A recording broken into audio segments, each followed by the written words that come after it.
आराम से आराम से आराम से। अबे सालो ये क्या कर दिया, अब तो मालिक हमें छोड़ेगा नहीं।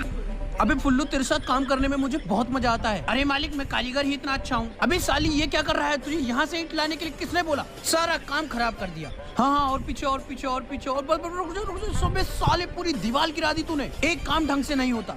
देखो इस बार कोई गलती नहीं होनी चाहिए। अबे हरामखोरो पकड़ो पकड़ो पकड़ो। अब तो पक्का मालिक नौकरी से निकाल देगा। काम हो गया बेटा, नीचे आ जा।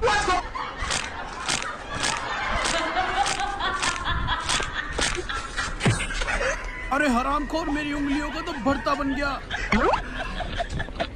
चलो ना पापा, तुम तो फालतू में टेंशन ले रहे हो।